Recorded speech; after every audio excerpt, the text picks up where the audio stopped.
বক্তাদের, আলোচকদের বিভিন্ন উক্তি সম্বলিত ফেস্টুন আমি দেখেছি, যেটা অত্যন্ত নতুন একটা দিক। যদিও সেখানে বক্তাদের ছবি না থাকলে, প্রিন্টেড ছবি না থাকলে সেটা ভালো ছিল। আমি আশা করব কর্তৃপক্ষ সেটি পরবর্তীতে খেয়াল রাখবেন। সেই সাথে আমি একটি বিশেষ অনুরোধ তাদেরকে করেছি, তা হলো এই 3 দিন ব্যাপী তাফসীল কোরআন মাহফিলে আলোচকগণ কোরআন এবং হাদিস থেকে যে সমস্ত আলোচনা বক্তব্য পেশ করেছেন এবং করবেন, তার সবগুলোর সামারি একটি স্মারক গ্রন্থ আকারে যদি প্রকাশ করা হয়, একটি স্মারক পুস্তিকা আকারে প্রকাশ করার পর যদি এটি বিতরণ করা হয়, তাহলে মাহফিলটি হারিয়ে যাবে না, মাহফিলটি আমাদের ঘরে ঘরে থেকে যাবে, আমাদের জীবনকে আলোকিত করবে। আমি আশা করব ওয়াজ মাহফিল, যেটি এই দেশের সবচেয়ে প্রাচীনতম কালচারের অন্যতম, এদেশের সবচেয়ে শক্তিশালী সংস্কৃতির অন্যতম হলো ওয়াজ মাহফিল। এই ওয়াজ মাহফিলগুলো আদর্শ ওয়াজ মাহফিলে পরিণত হবে। এই ওয়াজ মাহফিলগুলো মানুষের বিরক্তির কারণ হবে না। শহর এলাকায় রাত বিরাতে, গভীর রাত পর্যন্ত দূর দূরান্তে মাইক লাগিয়ে মানুষের দুর্ভোগ সৃষ্টির কারণ হবে না। উচ্চ শব্দ দিয়ে মানুষকে বিরক্ত করার কারণ হবে না মাহফিলগুলো। আমরা যদি আদর্শ ওয়াজ মাহফিলের দৃষ্টান্ত স্থাপন করতে পারি, তাহলে এই দেশ কোরআনের আলোয় আলোকিত হবে, হাদিসের আলোকে আলোকিত হবে, আমাদের ঘরগুলো আলোকিত হবে দ্বীনের নূর এবং আলো দ্বারায়। আল্লাহ রাব্বুল আলামিন আমাদের সবাইকে কোরআন এবং হাদিসের আলো থেকে আলোকিত হওয়ার তৌফিক দান করুন। আজকের এই মাহফিলে আমরা যেরকম সবাই সমবেত হয়েছি, মাশাআল্লাহ, চরম নীরব নিস্তব্ধ পরিবেশে সবাই পিনপতন নীরব হয়ে এই মুহূর্তে কথা শুনছি। আমি আশা করব শেষ মুহূর্ত পর্যন্ত আমরা এই অবস্থা বজায় রাখবো। আরশে আজিমের মালিকের কাছে ফরিয়াদ করি, হে আল্লাহ, হে আরশের মালিক, আপনি আমাদের সবাইকে এখানে যেরকম একত্রিত হওয়ার তৌফিক দিয়েছেন, জান্নাতুল ফেরদাউসের আঙ্গিনায় প্রিয় হাবিব মুহাম্মদ মুস্তাফা সাল্লাল্লাহু আলাইহি সাল্লামের সাথে আমাদেরকে এরকম একত্র হওয়ার, সমবেত হওয়ার তৌফিক দান করুন, বলুন আমিন। সম্মানিত ভাইয়েরা, আমি আপনাদের সম্মুখে কোরআনে কারীমের গুরুত্বপূর্ণ একটি সূরা, সূরা হুজুরাতের একটি আয়াত তেলাওয়াত করেছি। সূরা হুজুরাতের 7টি বিশেষ সামারি আপনাদের সামনে আমি তুলে ধরতে চাই। এই সূরার বিশেষ তাৎপর্য, এই সূরার যে বিশেষ বার্তা, আজ বাংলাদেশের যে সমাজ বাস্তবতা রয়েছে, সেই সমাজ বাস্তবতায় সূরাতুল হুজুরাত প্রতিটি ঘরে ঘরে প্রত্যেক মুসলমানকে বারবার পাঠ করা, পুনর্পাঠ করা প্রয়োজন। আমার রব, আমার আল্লাহ যদি আমাকে শক্তি সামর্থ্য দিতেন, আমি আমার দেশের প্রত্যেক মুসলিম ভাইকে বোনকে হাত জোড় করে, অনুরোধ করে, অনুনয় বিনয় করে সূরাতুল হুজুরাতের শুরু থেকে শেষ পর্যন্ত যে 18টি আয়াত রয়েছে, এই 18 আয়াতে ঐতিহাসিক যে 7টি বিশেষ বার্তা রয়েছে, সে বার্তাগুলো গ্রহণ করবার উদ্দেশ্যে বারবার অর্থ সহকারে সূরাতুল হুজুরাত বুঝে বুঝে পড়া, এর তাফসীর দেখার, এর সামারিকে বারবার জানার জন্য আমি অনুরোধ করতাম। আল্লাহ তাআলা আমাদের সবাইকে সূরাতুল হুজুরাত এর আলো দ্বারায় সবাইকে আলোকিত হওয়ার তৌফিক দান করুন।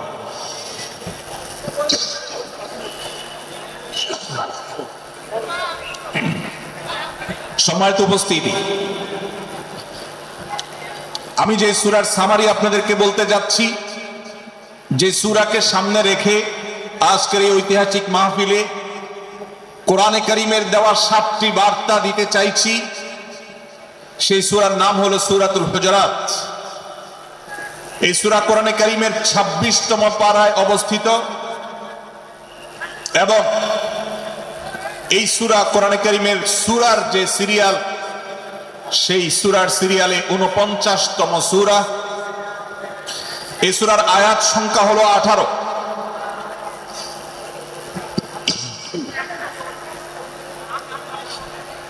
এই সূরার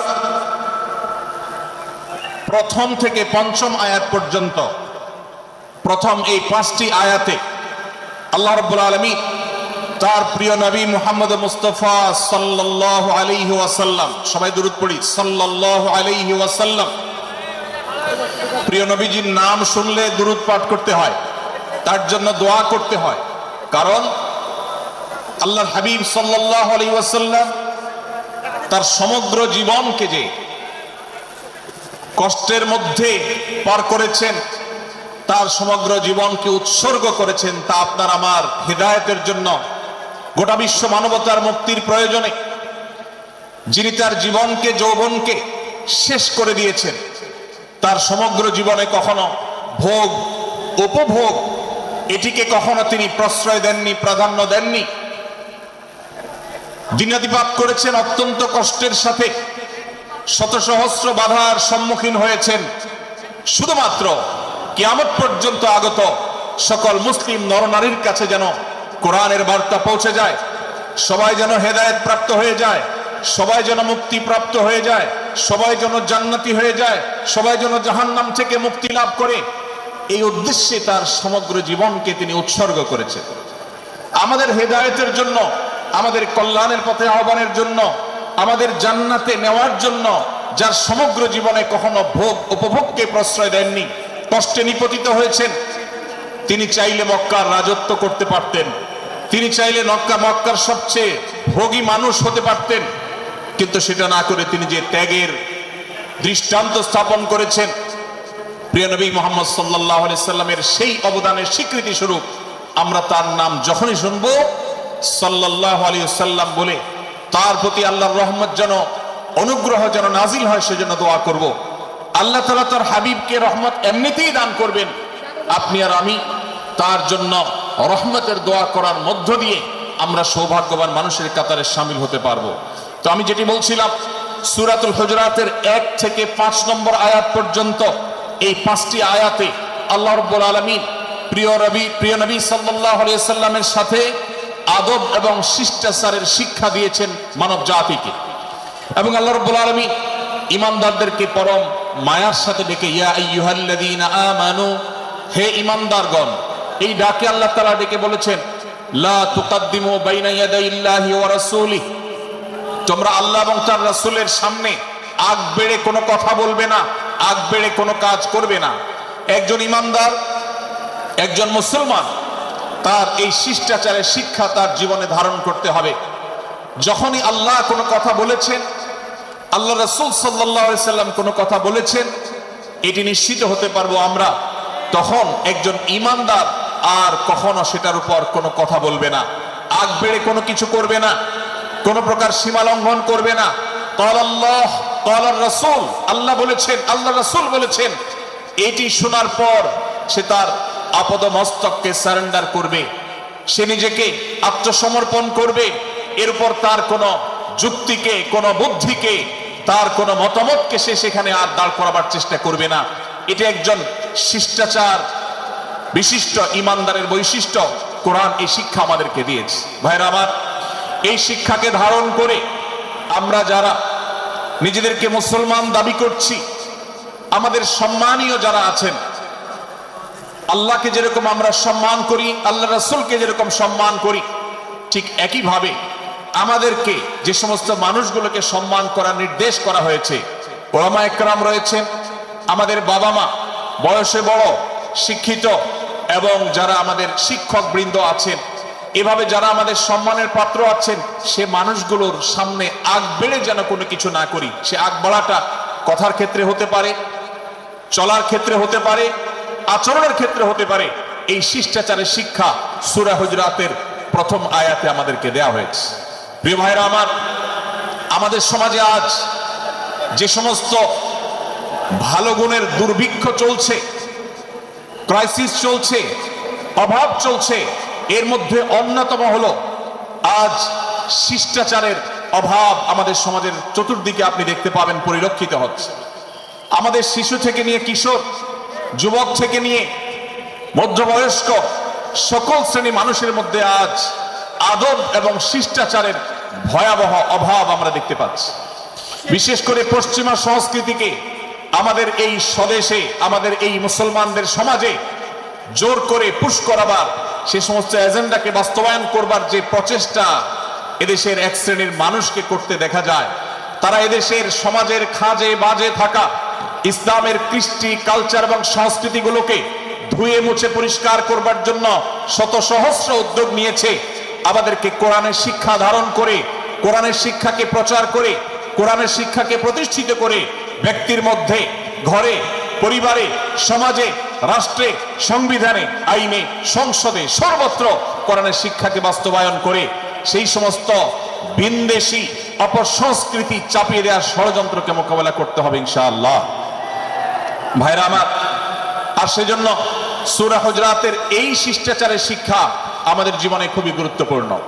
আমরা যখনই কোনো সম্মানীয় ব্যক্তির কাছে আমরা থাকব, তাদের কথার উপরে কথা বলা, তাদের সাথে তর্ক করা, তাদের আর সামনে আগ বেড়ে কথা বলা, এমনকি তারা যখন চলবেন তাদের সামনে সামনে হাঁটা, এই সবগুলো কোরআনের এই শিষ্টাচারের যে শিক্ষা আছে এর পরিপন্থী। প্রিয় নবী সাল্লাল্লাহু আলাইহি সাল্লামের সময়কার একটি ঘটনা, এক ব্যক্তি তার বাবার সাথে হেঁটে যাচ্ছিলেন, বোঝা যাচ্ছিল না যে তাদের মধ্যে বাবাকে সন্তানকে। অনেক সময় বাপ সন্তানের বাহ্যিকভাবে দেখে বোঝা যায় না, এরকম কোনো কোনো ক্ষেত্রে হয়। জিজ্ঞেস করা হলো তাদেরকে, তোমাদের মধ্যে বাবাকে সন্তানকে? বলা হলো যে অমুক বাবা অমুক সন্তান। তখন নির্দেশনা দেওয়া হলো যে সন্তান তার হাঁটা এবং চলার মধ্য দিয়ে এই বিনয়ের প্রকাশ ঘটাতে হবে, আনুগত্যের প্রকাশ ঘটাতে হবে, সম্মান এবং শ্রদ্ধার প্রদর্শন করতে হবে, যার মধ্য দিয়ে বোঝা যায় যে কে সন্তান আর কে বাবা। এর জন্য জিজ্ঞেস করতে না হয়। আজ আমাদের যারা তরুণ আছি, আমরা যুবক আছি, আমরা অনেকেই পশ্চিমা সংস্কৃতি দ্বারা প্রভাবিত হয়ে আমরা শিষ্টাচারের এই গণ্ডি এবং সীমানা পার হয়ে চলে গেছি। কোরআন আমাদেরকে শিষ্টাচারের শিক্ষা দিচ্ছে যে আমরা সিনিয়রদের সামনে বিনয়ের সাথে আচরণ করব, তাদের সামনে সামনে চলা থেকে বিরত থাকব, যথাসম্ভব তাদেরকে অনুসরণ করার চেষ্টা করব, তাদের সাথে কথা হবে, তাদের আগ বেড়ে কথা হবে না, তাদের কোনো জিজ্ঞাসা থাকলে সেটার উত্তর হবে বিনয়ের সাথে। এই শিষ্টাচারের শিক্ষা আমাদেরকে দেওয়া হয়েছে। এবং একইভাবে সূরা হুজরাতের প্রথম বার্তার মধ্যে নবী সাল্লাল্লাহু আলাইহি সাল্লামের সাথে আরেকটি শিষ্টাচার শেখানো হয়েছে, তা হলো আল্লাহ রাব্বুল আলামিন আমাদের কণ্ঠকে, আমাদের আওয়াজকে, আমাদের কথাকে নবী সাল্লাল্লাহু আলাইহি সাল্লামের কথার চাইতে যেন আগ বেড়ে না যায়, তার চাইতে যেন উঁচু কণ্ঠে আমরা কথা না বলি, তার চাইতে যেন উচ্চ স্বরে কথা না বলি, সেই শিক্ষা দিয়েছেন। সেই শিষ্টাচারের শিক্ষা আমাদেরকে দেওয়া হয়েছে। ভাইরা আমার, প্রিয় নবী সাল্লাল্লাহু আলাইহি সাল্লামের সাহাবীরা নবী সাল্লাল্লাহু আলাইহি সাল্লামের প্রতি আদব এবং শিষ্টাচার এত বেশি প্রদর্শন করতেন যে নবী করিম সাল্লাল্লাহু আলাইহি সাল্লামের প্রতি এই শিষ্টাচারের কথা যখন বলা হয়, সাহাবীরা অনেকে নবী করিম সাল্লাল্লাহু আলাইহি সাল্লামের সাথে কথা বলতে রীতিমতো ইতস্তত বোধ করছিলেন যে কিভাবে কথা বলবো, না জানে জোরে হয়ে যায় এবং তাতে না জানে আমি বেয়াদবের কাতারে শামিল হয়ে যাই, শিষ্টাচার বহির্ভূত কাজ করে ফেলি। এবং আল্লাহ তাআলা যে সতর্কীকরণ করেছেন সূরা হুজরাতের এই 1 থেকে 5 নম্বর আয়াতের মধ্যে, তার আওতায় আমি না জানে পড়ে যাই। তখন সাহাবায়ে কেরাম বিনয় এবং বিনম্রতা অবলম্বন করেছেন এবং তারা একরকম বিপাকে পড়ে গেছেন। এতটা তারা সভ্য ছিলেন, এতটা তারা নম্র ছিলেন, এতটা তারা বিনম্র আচরণ করতেন নবীজির সাথে। ভাইরা আমার, এই বিষয়টিও আমরা শুধুমাত্র আমাদের প্রিয় নবীজির জন্য নয়, এটি আমাদের মা বাবা, আমাদের সম্মানের পাত্র যারা আছেন, আমাদের বয়সে যারা সিনিয়র আছেন, তাদের সামনে কথা বলার সময় আমরা মেনটেন করে চলবো। অর্থাৎ আমরা উচ্চ কণ্ঠে তাদের সামনে কথা বলবো না। এই মাহফিলে এখনো শত শত হাজারো মানুষ হয়তো এমন আছেন যারা মায়ের সামনে, বাবার সামনে, বড় ভাইয়ের সামনে, শিক্ষকের সামনে, সিনিয়রদের সামনে, মুরব্বীদের সামনে, ওলামাদের সামনে উচ্চ কণ্ঠে কথা বলেন। প্রিয় ভাইরা আমার, আমরা মুসলমানদের সন্তান, আমরা মুহাম্মদ সাল্লাল্লাহু আলাইহি সাল্লামের উম্মত, আমরা আবু বকর, ওমর, ওসমান, আলী রাদিয়াল্লাহু আজমাইনের অনুসারী, আমরা কোরআনের অনুসারী। কোরআনের অনুসারী কখনো বেয়াদব হতে পারে? কোরআনের অনুসারী কখনো বেয়াদব হতে পারে? কোরআন যে শিষ্টাচারের শিক্ষা দিয়েছে, এই শিক্ষা আজ আমাদের মধ্যে ধারণ করতে হবে, আমাদের সন্তানদের শেখাতে হবে, আমাদের ঘরে ঘরে এই শিক্ষা চর্চা করতে হবে, আমাদের সমাজে এটিকে প্রতিষ্ঠিত করতে হবে। পশ্চিমা সংস্কৃতির যে ছোবল, সে ছোবল আমাদের সন্তানদেরকে আজকাল অনেক ক্ষেত্রে বেয়াদবে পরিণত করছে, তাদের অনেক সময় শিষ্টাচার থেকে বের করে দিচ্ছে। তারা কখনো স্বাধীনতার নামে, কখনো মত প্রকাশের নামে, কখনো বিভিন্ন নামে তারা কিন্তু হারিয়ে যাচ্ছে। আজকের এই বাস্তবতাকে উপলব্ধি করে সূরা হুজরাতের 1 থেকে 5 নম্বর আয়াত এর শিক্ষাকে আমাদের মধ্যে ধারণ করতে হবে। আল্লাহ তাআলা আমাদের সবাইকে সেই তৌফিক দান করুন। ভাইরা আমার, সূরা হুজরাতের প্রথম বার্তা প্রিয় নবী সাল্লাল্লাহু আলাইহি সাল্লামের সাথে শিষ্টাচার। আল্লাহ এবং তার রাসূলের সামনে, আল্লাহ এবং তার রাসূলের সামনে আগ বেড়ে কোনো কথা না বলা, আগ বেড়ে কোনো আচরণ না করা, এটা তার প্রতি শিষ্টাচারের অংশ। এবং আল্লাহ রাসূলের সামনে উচ্চ কণ্ঠে জোরে কথা না বলা, এটাও তার প্রতি শিষ্টাচারের অংশ। আল্লাহ তাআলা আমাদেরকে এই শিষ্টাচার আমাদের জীবনের প্রত্যেকটা পদে পদে ধারণ করার তৌফিক দান করুন, আমিন। ভাইরা আমার, সূরা হুজরাতের দ্বিতীয় যে শিক্ষা, সেই শিক্ষাটা বর্ণিত হয়েছে এই সূরার 6 থেকে 8 নম্বর আয়াত। 6 থেকে 8 নম্বর এই আয়াতের মধ্যে আল্লাহ রাব্বুল আলামিন আমাদেরকে দ্বিতীয় শিক্ষা দিয়েছেন, ঈমানদার কখনো কোনো কথা বলার আগে সেই কথা সত্য কিনা, বাস্তব কিনা সেটি যাচাই বাছাই না করে বলবে না। ঈমানদার কখনো গুজবে কান দিবে না। ঈমানদার কখনো শোনা কথার উপরে ভিত্তি করে কোনো সিদ্ধান্ত গ্রহণ করবে না। এই শিক্ষাটাও আজকের বাস্তবতার আলোকে আমাদের সমাজের জন্য অত্যন্ত গুরুত্বপূর্ণ এবং প্রয়োজনীয়। প্রিয় ভাইয়েরা আমার, আমাদের চতুর্পাশে যদি আমরা তাকাই, আমরা দেখতে পাবো সোশ্যাল মিডিয়াতে, ফেসবুকে আজকাল কোনো তথ্য উপাত্ত পেলে সেটার পরখ করা ছাড়া, যাচাই বাছাই করা ছাড়া, সত্য অসত্য নিরূপণ করা ছাড়া আমরা অনেকে সেটার প্রচারণা নেমে যাই। আমরা অনেকে সেটার শেয়ার দেওয়া শুরু করে দিই। আমরা অনেকে এটার উপর ভিত্তি করে অনেককে নিন্দা মন্দ করা শুরু করে দেই। এমনকি আজ আমরা যেই জায়গায় দাঁড়িয়ে আছি, বাংলাদেশের যে সামাজিক বাস্তবতা, সেই বাস্তবতার আলোকে বলা যায় অনেক সময় অনেক ব্যক্তিকে সমাজে মিডিয়ার মাধ্যমে নানাভাবে হয়রানি করে তাকে খারাপ মানুষ হিসাবে, কালপিট হিসাবে দেখানো হয়, অথচ তার দোষ, যে সমস্ত দোষের কথা তাকে বলা হয়, যে সমস্ত দোষে তাকে দোষী বানানো হয়, সে সমস্ত দোষ থেকে তিনি শত সহস্র গুণ পবিত্র এবং পরিচ্ছন্ন। ভাইরা আমার, আজকের এই বাস্তবতায় আমাদেরকে বিশেষ করে লক্ষ্য রাখতে হবে যে আমরা যেই কোনো মূল্যে, যেই কোনো ভাবে যেন কোনো প্রকার গুজবে কান না দেই, আমরা যেন গুজব থেকে বেঁচে থাকি। আল্লাহ তাআলা আমাদেরকে তৌফিক দান করুন। ভাই, এদিকে অনেক বেশি বাঁশির আওয়াজ শোনা যাচ্ছে, স্বেচ্ছাসেবকরা বাঁশি তৈরি করুন। এত বেশি বাঁশির আওয়াজ আসছে যে কথা বলা কঠিন হয়ে যাচ্ছে। অনুগ্রহ করে বাঁশির আওয়াজ কম করে আপনারা ভলান্টিয়ারি করুন। এখনো অনেক বাঁশির আওয়াজ শোনা যাচ্ছে, বাঁশির আওয়াজগুলো বন্ধ করুন। মাশাআল্লাহ, এখন বন্ধ হয়েছে। আমরা মেহেরবানি করে বাম পাশে থেকে কিছুটা আওয়াজ পাচ্ছি, একটু নীরব নিস্তব্ধ হওয়ার জন্য অনুরোধ করছি। একটু নীরব নিস্তব্ধ না হলে কথা বলা যাবে না। অনুগ্রহ করে আমরা একটু সহযোগিতা করি এবং সবাই নীরব থাকি। ভলান্টিয়াররা অপ্রয়োজনে বাঁশির আওয়াজ দিবেন না, অপ্রয়োজনে বাঁশির আওয়াজ দিবেন না। আমাদের দেশে শব্দ দূষণ, শব্দ সন্ত্রাস, এটা এই দেশের কমন কালচার হয়ে গেছে। রাস্তা যাবেন, প্রয়োজনে অপ্রয়োজনে গাড়ির হর্ন বাজাবে। যে কোনো প্রোগ্রামে যাবেন, প্রয়োজনে অপ্রয়োজনে বাঁশি বাজানো হবে। কদিন আগে 31st নাইট গেছে, আপনারা দেখেছেন। এত প্রচারণা, এত সতর্কীকরণের পরেও, আইন শৃঙ্খলা রক্ষাকারী বাহিনী এত সতর্ক থাকার পরেও আপনারা দেখেছেন এক শ্রেণীর বুদ্ধি প্রতিবন্ধীরা তারা 31st নাইট উদযাপনের নামে শব্দ সন্ত্রাস করেছে। শত শত হাজার মানুষের কষ্টের কারণ হয়েছে। প্রিয় ভাইরা আমার, ধর্ম হোক আর রাজনীতি, বিনোদন হোক আর আনন্দ হোক, যে কোনো নামে যদি শব্দ সন্ত্রাস সৃষ্টি করে বা অতিরিক্ত শব্দ দূষণ করে, শব্দ সৃষ্টি করে মানুষকে অতিষ্ঠ করার কারণ হয়, সেটা কোনো সভ্য সমাজের দৃশ্য হতে পারে না। আমরা সেই ইসলামের অনুসারী যে ইসলামে আমাদের প্রিয় নবী সাল্লাল্লাহু আলাইহি ওয়াসাল্লাম মসজিদে নববীতে তার একান্ত পরিবেশের মধ্যে এক সাহাবী জোরে কোরআন তেলাওয়াত করছিলেন।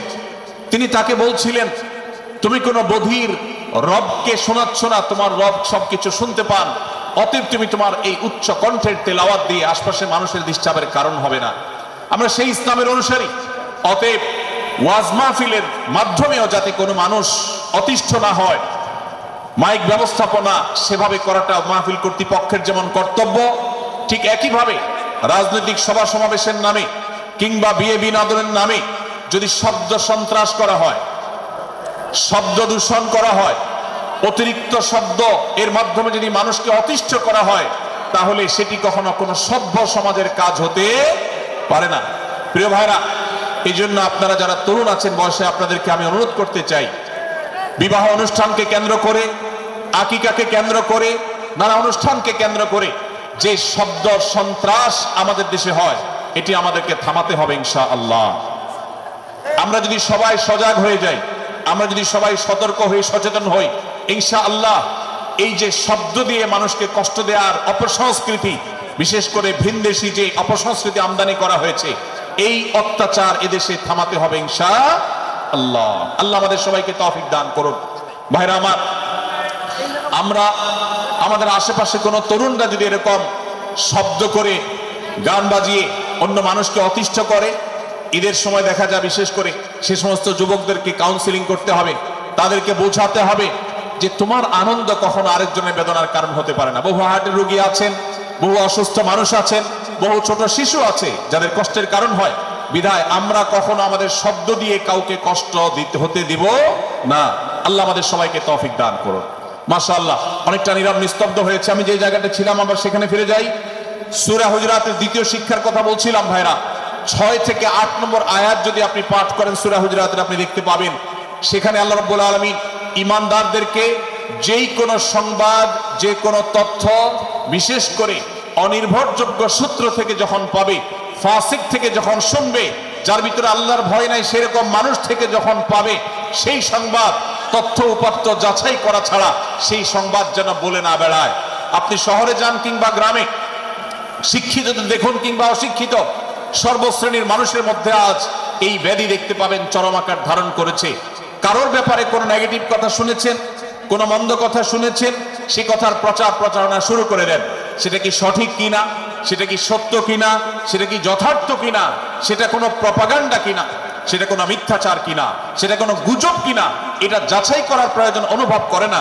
অথচ আমরা সেই মুহাম্মদ সাল্লাল্লাহু আলাইহি সাল্লামের উম্মত, যে মুহাম্মদ সাল্লাল্লাহু আলাইহি সাল্লাম আমাদেরকে সতর্ক করেছেন, কাফা বিল মারই কাযিবান আন ইউহাদ্দিসা বিকুল্লি মা সামিআ, কোন ব্যক্তি যা শুনে সেটাই যদি বলে বেড়ায়, তথ্য উপাত্ত যাচাই না করে, সেটাকে ভালো করে যাচাই বাছাই না করে, সেটাকে অনুসন্ধান না করে, সত্য সত্য নিরূপণ করবার চেষ্টা না করে, তাহলে সে মিথ্যাবাদী হওয়ার জন্য যথেষ্ট। এজন্য আজকের এই মাহফিল থেকে আমরা অঙ্গীকার করে যাব, আজকের এই মাহফিল থেকে আমরা নিয়ত করে যাব, এই মজলিসে বসে এই মুহূর্তে নিজে নিজে সংকল্প করব, আমার জীবনে সোশ্যাল মিডিয়া কিংবা ফেসবুকে, ইউটিউবে অথবা অফলাইনে, আমার বাস্তব জীবনে আমি কখনো কোনো মানুষ সম্পর্কে যে কোনো তথ্য উপাত্ত পেয়ে ভুল কোনো ধারণা, মন্দ কোনো ধারণা করার প্রতি পোষণ করব না। কোনো তথ্য উপাত্ত যদি পাই, কোনো সংবাদ যদি পাই অনির্ভরযোগ্য সূত্রে, তাহলে সেক্ষেত্রে সেটা যাচাই বাছাই করা ছাড়া আমি সেটাকে বিশ্বাস করতে যাব না। এটাই হলো আমাদের ঈমানের দাবি। ভাইরা আমার, একজন ঈমানদার এতটা সরল হবে না যে যা শুনবে সে সেটাকে বিশ্বাস করে বসবে। একজন ঈমানদার এতটা বাস্তবতা থেকে দূরে থাকবে না যে তিনি তার পাওয়া কোনো সংবাদকে অনুসন্ধান করবে না। আল্লাহ তাআলা আমাদের সবাইকে সূরা হুজুরাতের এই দ্বিতীয় শিক্ষাটাকে আমাদের জীবনে ভালো করে ধারণ করার তৌফিক দান করুন। আল্লাহ বলেছেন, ইয়া আইয়ুহাল্লাযীনা আমানু, হে ঈমানদারেরা, ইন জাআকুম ফাসিকুম বিনাবাইন ফাতাবায়ানু, তোমাদের কাছে কোনো ফাসিক, যার মধ্যে আল্লাহর ভয় নেই, এরকম কোন মানুষ যদি কোন সংবাদ উপস্থাপন করে, এমনকি গণমাধ্যমেও যদি কোনো সংবাদ প্রচারিত হয়, সংবাদদাতার মধ্যে যদি আল্লাহর ভয় না থাকে, সে যদি টাকার বিনিময়ে কারোর চরিত্র হরণ করতে পারে, সে যদি অ্যাডভার্টাইজ পেয়ে কোনো কোম্পানির হয়ে দালালি করতে গিয়ে অন্য কারোর বিরুদ্ধে কোনো মিথ্যাচার করে, সে যদি বিদেশিদের এজেন্ডা বাস্তবায়ন করতে গিয়ে আলেম সমাজের চরিত্রকে কলঙ্কিত করে, কোন ভালো মানুষকে দোষী হিসাবে সাব্যস্ত করে, তো আল্লাহ তাআলা আমাদেরকে সতর্ক করেছেন, ফাতাবায়ানু, সেই সংবাদ সত্য কিনা আমাদেরকে যাচাই করতে হবে। আন তুসিবু কওমান বিজাহালাহ ফাতুসবিহু আলা মা ফাআলতুম নাদিমিন, যদি আমরা যাচাই বাছাই না করে যা শুনি সেটাকে বিশ্বাস করতে থাকি, তাহলে আমরা এক সময় লজ্জিত হতে হবে, অনুতপ্ত হতে হবে আমাদের এই ভুল অবস্থানের কারণে। এজন্য ভাইরা, আজকের এই মাহফিল থেকে আমরা প্রতিশ্রুতি নিজের সঙ্গে নিজে দিয়ে যাব যে আমরা কখনো কোনো তথ্য উপাত্ত পেলে, কোনো সংবাদ পেলে, সেটাকে বিশেষ করে কারো চরিত্র সম্পর্কিত যদি হয়, কারো সম্পর্কে নেগেটিভ যদি হয়, তাহলে সেটাকে বিশ্বাস করবার আগে ভালো করে অনুসন্ধান করব। যতক্ষণ আমি নিশ্চিত না হব ততক্ষণ পর্যন্ত সেটার প্রচার করব না। আল্লাহ তাআলা আমাদের সবাইকে কোরআনের এই শিক্ষাটাও আমাদের জীবনে ধারণ করবার তৌফিক দান করুন। ভাইরা আমার, তৃতীয় যে শিক্ষা সূরা হুজুরাতের, সেটি হলো আল্লাহ রাব্বুল আলামিন সূরা হুজুরাতের 9 এবং 10 নম্বর আয়াতে ঈমানদারদের মধ্যে যদি কখনো মতভিন্নতা, মতপার্থক্য, যে এটা যদি মারামারিতে পরিণত হয়, ইমানদারদের মধ্যে যদি কখনো দুই পক্ষ গন্ডগোল এবং ফাসাদের মধ্যে লিপ্ত হয়ে যাওয়ার মতো দৃশ্যের অবতারণা হয়, তাহলে আমরা যেন আমাদের মুসলমান ভাইদের ঘর পোড়ার মধ্যে আলু পোড়া দিতে না যাই।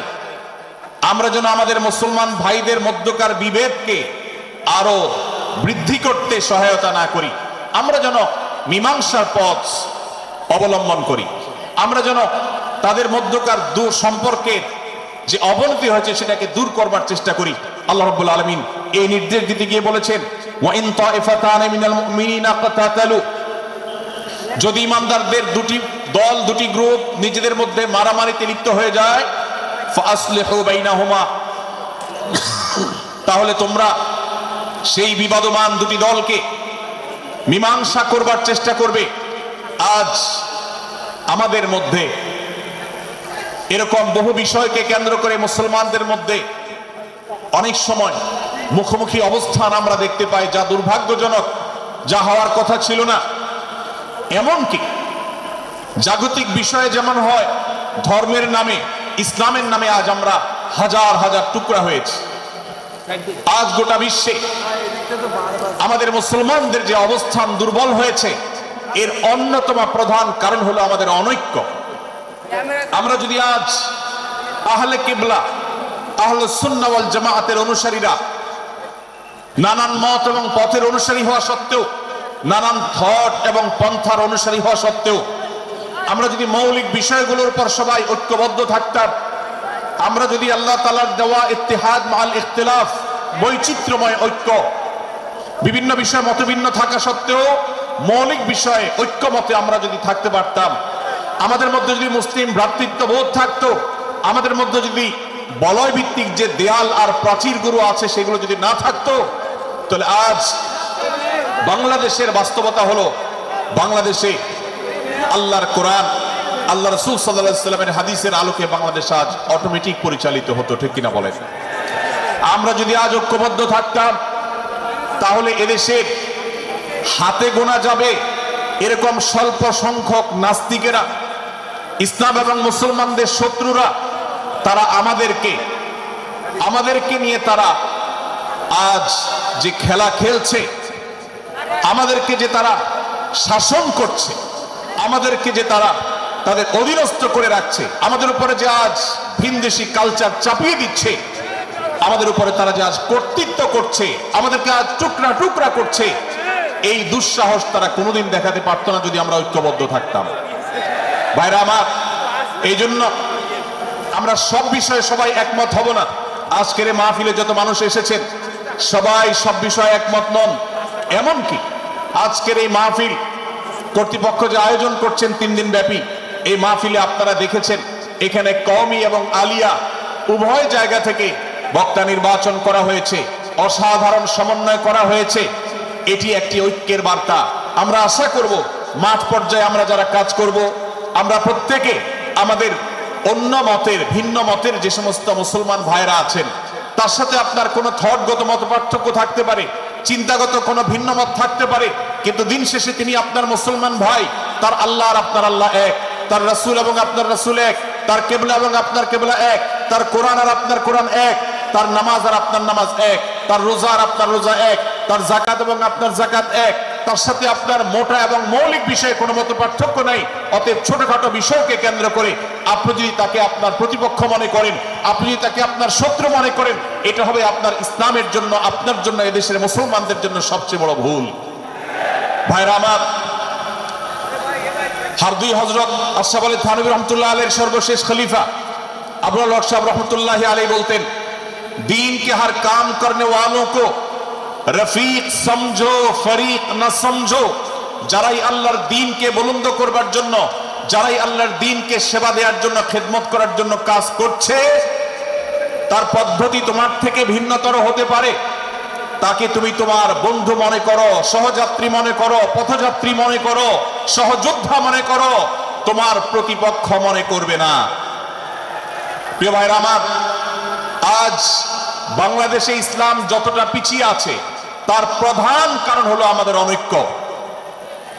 আজ আমরা যদি আমাদের মধ্যকার যে সমস্ত দেয়াল এবং প্রাচীরগুলো, অদৃশ্য প্রাচীরগুলো উঠে আছে, যেগুলো আমাদের মুসলিম ভ্রাতৃত্বকে ভেঙে খান খান করে দিয়েছে, টুকরো টুকরো করে দিয়েছে, যদি আজ আমরা সে সমস্ত অদৃশ্য প্রাচীরগুলো দূরে সরাতে পারতাম, আমার ভিন্ন মতের ভাইকে যদি আমার ভাই মনে করতে পারতাম, তার যদি আমি কল্যাণকামী হতে পারতাম, আল্লাহর কোরআনের ঘোষণা অনুযায়ী এই মুসলমানদের ঐক্যবদ্ধ শক্তিকে দমাবার শক্তি পৃথিবীর কারোর নাই, কারোর নাই, কারোর নাই। আজ আমার ভাইয়েরা ফিলিস্তিনে মার খাচ্ছে, যদি আজ গোটা বিশ্বের মুসলমানরা আমরা ফিলিস্তিনে মুসলমানদের উদ্ধারের ব্যাপারে ঐক্যবদ্ধ থাকতাম, ফিলিস্তিনে মুসলমানের দিকে চোখ তুলে তাকাবার শক্তি বিশ্বের কোনো কাফেরদের থাকতো না। আজ যদি আমরা আমাদের মুসলমান নির্যাতিত ভাইদের ব্যাপারে সারা বিশ্বের মুসলমানরা ঐক্যবদ্ধ অবস্থান গ্রহণ করতে পারতাম, মুসলমানের দিকে চোখ তুলে তাকাবার শক্তি বিশ্বের কোনো কারোর থাকতো না। ভাইরা আমার, গোটা বিশ্বে ঐক্য প্রতিষ্ঠা করা আপনার আমার মতো সাধারণ মানুষের দ্বারা হয়তো সম্ভবপর হবে না, কিন্তু আমরা যারা মাঠ পর্যায়ে কাজ করছি, আমি আপনাদেরকে করজোড় করে অনুরোধ করতে চাই, আমি জানি আপনার এলাকাতে, আপনার মহল্লাতে আপনার সাথে অন্য মুসলমান ভাইদের অনেক ক্ষেত্রে মতভিন্নতা আছে। সেটা রাজনৈতিক দৃষ্টিভঙ্গির ক্ষেত্রে হতে পারে, সেটা ধর্মীয় থট এবং মানহাজ মাযহাব মাসলাকগতভাবে হতে পারে, সেটা অন্য কোনো ইস্যু ভিত্তিক মত পার্থক্য হতে পারে। আল্লাহর জন্য, আল্লাহর ওয়াস্তে, আল্লাহর ওই আয়াতকে মেনে আমল করার চেষ্টা করি আমরা। আল্লাহ বলেছেন, ওয়াতাসিমু বিহাবলিল্লাহি জামিআন ওয়া লা তাফাররাকু, তোমরা আল্লাহর রশিকে সবাই ঐক্যবদ্ধভাবে আঁকড়ে করে ধরো, ঐক্যবদ্ধভাবে আল্লাহর রশিকে আঁকড়ে ধরো, তোমরা পরস্পর বিচ্ছিন্ন হয়ে যেও না। আমরা অনেক ফরজের কথা শুনেছি, নামাজ রোজা ফরজ আমরা জানি, বাবা মার প্রতি সদ্ব্যবহার করার ফরজের কথা আমরা জানি, আত্মীয়তার সাথে সুসম্পর্ক, আত্মীয়তার বন্ধন রক্ষার কথা আমরা জানি, ফরজ হওয়ার কথা জানি, কিন্তু মুসলমানদের ঐক্যবদ্ধ থাকতে হবে এই ফরজের কথা আমরা অনেকেই জানি না। ভাইরা আমার, মুসলমানদেরকে আল্লাহ রাব্বুল আলামিন ঐক্যবদ্ধ থাকার নির্দেশ দিয়েছেন। এই ঐক্যটা এর মানে এই নয় যে সবাই এক মতের হয়ে যাবে সব বিষয়ে, বিভিন্ন বিষয়ে আমাদের মধ্যে মত পার্থক্য থাকবে, তারপরে আমরা একে অন্যের সহযোদ্ধা হব, সহযাত্রী হব, আমরা একে অন্যের কল্যাণকামী হব, একে অন্যের ভালো চাইবো। আমার ভিন্ন মতের মুসলমানের কোনো ক্ষতিতে আমি খুশি হব না, তার ক্ষতিতে আমি কষ্ট পাবো, তার সাফল্যকে আমি এনজয় করব, আনন্দিত হব। এটা যদি করতে না পারি তো আমি কখনো খালেস এবং সাচ্চা মুসলমান হতে পারলাম না। আল্লাহ তাআলা আমাদের অন্তরগুলোকে উদার করে দিন, ব্রড করে দিন, প্রশস্ত করে দিন, বড় করে দিন, উম্মার ঐক্যের প্রয়াসী হওয়ার তৌফিক দান করুন বলুন আমিন। ভাইরা আমার, আমরা মহল্লায় মহল্লায়, এলাকায় এলাকায়, মসজিদে মসজিদে, আমাদের নিজস্ব বলয়ে, নিজস্ব অঙ্গনে আমরা চেষ্টা করব ভিন্ন ভিন্ন মতের মুসলিম ভাইকেও আমার ভাই হিসাবে আঁকড়ে ধরার, আপন করা। ডক্টর খন্দকার আব্দুল্লাহ জাহাঙ্গীর রাহিমাহুল্লাহ এই অঞ্চলের সন্তান, তিনি বলতেন, বিদআতে লিপ্ত কোন মুসলমান, তার ব্যাপারেও আমি মনে করি আমার ভাই ভুলের মধ্যে আছেন, তার ব্যাপারে আমার মায়া মমতা কাজ করে, আমি তার কল্যাণকামী, তাকে আমার ভাই মনে করি। ঠিক একইভাবে আমার কোন মুসলমান ভাইয়ের সাথে যদি আমার ভিন্ন মতের কারণে আমার মনে হয় যে তিনি ভুল পথে আছেন, তারপর তাকে আমি শত্রু ভাববো না, তার অকল্যাণ আমি চাইবো না। আজ বাংলাদেশের বাস্তবতা যদি আমরা তাকাই, দেখতে পারবো ইসলাম এবং মুসলমানদের যত শত্রু আছে, আমরা দেখেছি গত কয়েক যুগ ধরে তাদের নিজেদের মধ্যে হাজারো বিভক্তি, হাজারো মত পার্থক্য থাকা সত্ত্বেও মুসলমানদের শত্রুতা করার ব্যাপারে তারা সবাই ঐক্যবদ্ধ। অথচ আমরা মুসলমানরা আমাদের আল্লাহ, আমাদের রাসূল, আমাদের কোরআন, আমাদের কিবলা, আমাদের সবকিছু এক হওয়া সত্ত্বেও ছোটখাটো বিষয়কে নিয়ে আমরা আমাদের মধ্যকার বিভেদের প্রাচীরগুলোকে দাঁড় করিয়ে রেখেছি, যার কারণে আমরা গোটা বিশ্বে যেমন মার খাচ্ছি, আমাদের এই প্রিয় মাতৃভূমিতেও আমরা সংখ্যায় সবচেয়ে বেশি হয়েও আমরা কালচারালি মাইনরিটি হয়ে আছি, সংস্কৃতিতে আমরা সংখ্যালঘু হয়ে আছি, সব ক্ষেত্রে আমাদেরকে ইগনোর করা হয়। 4 লক্ষ মসজিদের এদেশে 4 লক্ষ ইমাম আছেন, 4 লক্ষ মুয়াজ্জিন আছেন। এই মসজিদগুলো এদেশে, এর নেটওয়ার্ক যতটা শক্তিশালী, এদেশের সকল রাজনৈতিক দলগুলোর নেটওয়ার্ককে যদি একত্র করা হয়, মসজিদগুলোর মতো এতটা শক্তিশালী নেটওয়ার্ক এদেশের সমাজে নাই। কিন্তু ওলামা একরামকে ইগনোর করা হয়, মুসলমানদের ইগনোর করা হয়। এদেশের আইনে কোরআন এবং সুন্নাহ, এদেশের মুসলমানদের ধ্যান ধারণাকে কখনো বিবেচনায় আনা হয় না। এই যে মুসলমানদের আজ দুরবস্থা, এর অন্যতম প্রধান কারণ হলো আমাদের হাজার হাজার ভাগে বিভক্তি। এই বিভক্তির দেয়ালগুলোকে তুলতে হবে কি হবে না? যদি হয় তাহলে আপনি নিজে থেকে শুরু করে দিন। আপনি যেই মতে লালন করেন না কেন, আপনার ভিন্ন মতের মুসলমানকে আপনি ভাই মনে করবেন, তার সাথে বুক মিলাতে আপনার কষ্ট হবে না, তার সাথে বসতে আপনার অসুবিধা হবে না। ভিন্ন মতের আলেম, এক মতের আলেম আরেক মতের আলেমের সাথে বসতে অসুবিধা হবে না। এক মতের অনুসারী আরেক মতের অনুসারীকে ভাই বলতে অসুবিধা হবে না। আমরা সোশ্যাল মিডিয়াতে নিজেদের মধ্যে কামড়াকামড়ি করব না, নিজেদের মধ্যে আমরা ঝগড়া বিবাদ করব না। এবং যদি কেউ বিবাদে লিপ্ত হয়, সূরা হুজরাতের 9 এবং 10 নম্বর আয়াতের শিক্ষা বলছে, মুসলমানদের মধ্যে দুটি দল যদি মারামারিতে লিপ্ত হয়, তুমি সেখানে গিয়ে খোঁচাখুচি করে মারামারি বাড়ানোর তো প্রশ্নই ওঠে না। বরং আল্লাহ বলছেন যে ফাসলিহু বাইনাহুমা, তাদের উভয়ের মধ্যে মীমাংসা করবার জন্য তুমি উদ্যোক্তা হও, তুমি উদ্যোগী হও। ভাইরা আমার, আমরা অনেকেই হয়তো জেনে থাকবো মিথ্যা এটা আল্লাহর জমিনের সবচেয়ে বড় জঘন্য অপরাধগুলোর মধ্যে থেকে একটি। একজন মুসলমান কোন অবস্থাতে মিথ্যা বলতে পারে না, কিন্তু কোন মুসলমান যদি অন্য মুসলমানের সাথে কখনো বিবাদ বিতণ্ডা লিপ্ত হয়ে যায়, দুজন মুসলমান বা দুটি বলয়, দুটি পক্ষ, দুটি গোষ্ঠী মুসলমানদের, তাদের মধ্যে যদি কোনো বিষয় যদি ভুল বুঝাবুঝি তৈরি হয়, ভিন্ন মত সৃষ্টি হয়, একে অন্যের সাথে শত্রু ভাবাপন্ন হয়ে যায়, তাহলে তাদের দুইজনের মধ্যে বা দুই পক্ষের মধ্যে মীমাংসা করবার জন্য কেউ যদি মিথ্যা কথাও বলে, অর্থাৎ আপনি এক পক্ষের কাছে গিয়ে বললেন, ভাই আপনি যাকে এত খারাপ মনে করছেন, যার ব্যাপারে আপনি এতটা রাগান্বিত হয়ে আছেন, আমি তো জানি তিনি আপনার ব্যাপারে অনেক সফট চিন্তা রাখেন, আপনার ব্যাপারে অনেক ইতিবাচক ভাবনা রাখেন, আপনার ব্যাপারে অনেক সুধারণা পোষণ করেন। আপনি যদি একজন মুসলমানের কাছে গিয়ে, এক পক্ষের কাছে গিয়ে যদি এই কথাটা বলেন, বাস্তবে তিনি যদি এটা নাও বলেন, তারপরেও আপনি যদি এই মিথ্যা কথা বলেন, এই মিথ্যা এটা শুধু জায়েজ নয়, বরং এই মিথ্যাটা এর মাধ্যমে আপনি যে তাদের পরস্পরের সম্পর্ককে ভালো করার চেষ্টা করেছেন, এর মাধ্যমে আপনি আল্লাহর কাছে নেকি এবং সওয়াব পাবেন ইনশাআল্লাহ। ভাইরা আমার, তাহলে দুজন মুসলমান, দুটি পক্ষ, দুটি দল, দুটি বলয়, দুটি গোষ্ঠী যদি কখনো ভিন্ন মত তাদের মধ্যে তৈরি হয়, সেটা যদি মারামারিতে গিয়ে পৌঁছায়, সেটা যদি বিবাদ বিতণ্ডা পর্যন্ত গিয়ে পৌঁছায়, আমাদের কাজ হবে মধ্যে থেকে সেটাকে মীমাংসার মাধ্যমে দূরত্বকে কমানো। আমরা কখনো দূরত্ব বাড়াবো না, পারলে দূরত্ব কমাবো। ডক্টর খন্দকার আব্দুল্লাহ জাহাঙ্গীর রহমতুল্লাহ একটা কথা বলতেন, মুসলমানদের বাড়িতে যে আগুন লেগেছে, বিভেদের আগুন, মতবিরোধের আগুন, মত পার্থক্য, এটা মতবিরোধে যে পৌঁছে গেছে, এ আগুন তিনি বলতেন, আমি নিভাবার মতো শক্তি আমার নাই, এত পাওয়ার নাই যে বহুদা বিভক্ত মুসলমানদেরকে আমি ঐক্যবদ্ধ করে ফেলবো, এত শক্তি আমার হাতে নেই। কিন্তু একটা শক্তি আমার কাছে আছে ভাই, সেটা হলো যে বিবাদমান মুসলমানদের মধ্যে বিবাদ যেন আর না বাড়ে, বিবাদের যে আগুন লেগেছে সে আগুনে যেন আর ঘি ঢালা না হয়, কেরোসিন ঢালা না হয়, সেজন্য আমি ভূমিকা রাখতে পারি। আমি আপনাদেরকে বিনয়ের সাথে অনুরোধ করতে চাই, যত বিষয় নিয়ে আমাদের মুসলমানদের পরস্পরের মত পার্থক্য আছে, হতে পারে সেটা মাসআলা নিয়ে, হতে পারে সেটা রাজনৈতিক অবস্থানকে কেন্দ্র করে, হতে পারে অন্য কোনো বিষয়কে কেন্দ্র করে, আল্লাহর ওয়াস্তে আপনি বিভেদ মিটাতে পারেন আর না পারেন, বিভেদ যেন না বাড়ে সেজন্য আপনি অবস্থান গ্রহণ করবেন, বিভেদ বাড়ার ক্ষেত্রে কোনো ভূমিকা পালন করবেন না, এবং সব সময় উম্মার ঐক্য প্রয়াস চাইবেন, প্রয়াস চালাবেন, উম্মার ঐক্য চেষ্টা করবেন। আল্লাহর কাছে আপনি যে দোয়াগুলো করেন, এর মধ্যে একটা দোয়া যেন এটাও থাকে, হে আল্লাহ, আমরা বহুদা বিভক্ত হয়ে গেছি, আমরা টুকরা টুকরা হয়ে গেছি, যার কারণে তোমার ভাষ্য অনুযায়ী ফাতাফশালু ওয়া তাযহাবা রিহুকুম, আজ আমাদের শক্তি শেষ হয়ে গেছে, আমরা দুর্বল হয়ে গেছি।